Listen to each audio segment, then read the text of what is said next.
Concreto sumergido, presentado por Brian Galeas. Agenda. Primero, desafíos del hormigonado bajo el agua. Segundo, aplicaciones prácticas. Tercero, métodos de colocación. Cuarto, consideraciones para el diseño de la mezcla ideal. 5. Pautas para el diseño de mezclas bajo el agua. 6. Ejemplos de industria. Desafíos del hormigonado bajo el agua. Lavado, segregación, fluidez, compactación, cohesión, mala supervisión. En el gráfico se puede observar las partículas de agregado y de hormigón que se encuentran bajo el agua. El agua tratará de subir y el cemento de los agregados tratarán de bajar. En los agregados se van a encontrar unas bolsas ricas en agua. En la parte superior podemos observar la superficie del lechado. Aplicaciones prácticas.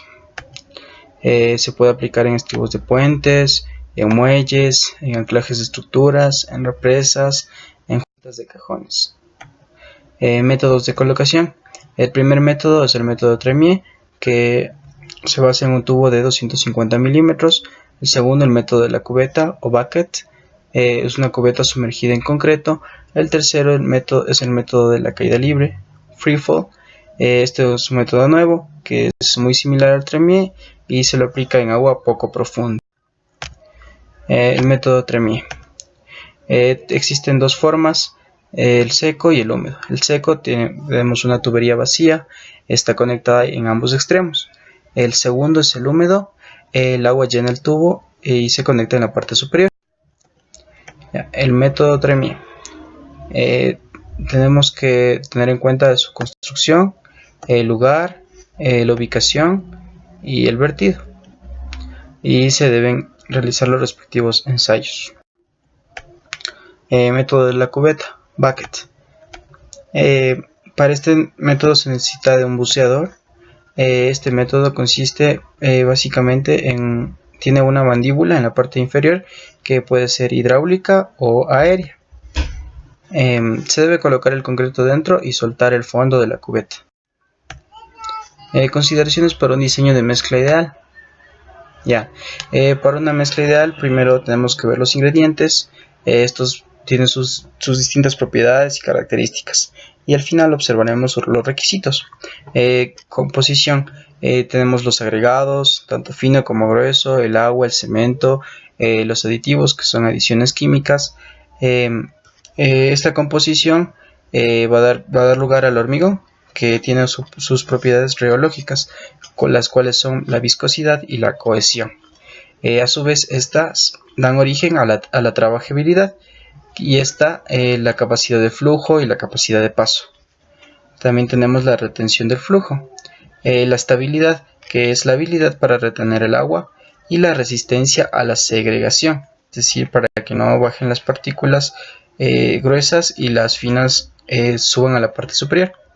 Los requisitos tenemos la autonivelación, la autocompactación por gravedad, el relleno de la excavación, el control de rigidez, segregación, sangrado y filtración. En este cuadro podemos observar los pasos que necesitamos para obtener una mezcla óptima para el diseño. Lineamientos para el diseño de mezclas bajo el agua.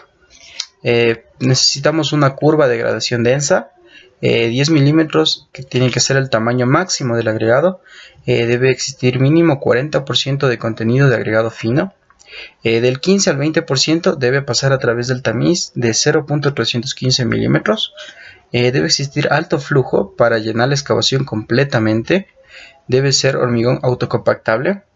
El agregado redondeado incrementa la cohesión. El asentamiento debe ser mayor a 175 milímetros. Adiciones y sus beneficios.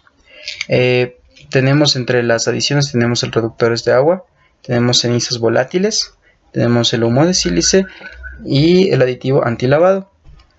Como podemos observar en el diagrama, estos componentes ayudan a mejorar la trabajabilidad y la resistencia de la mezcla.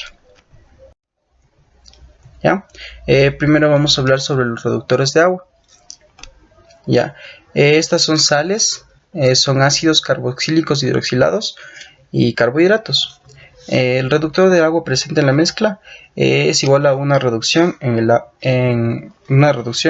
proporción agua sobre cemento, y esto incrementará la resistencia.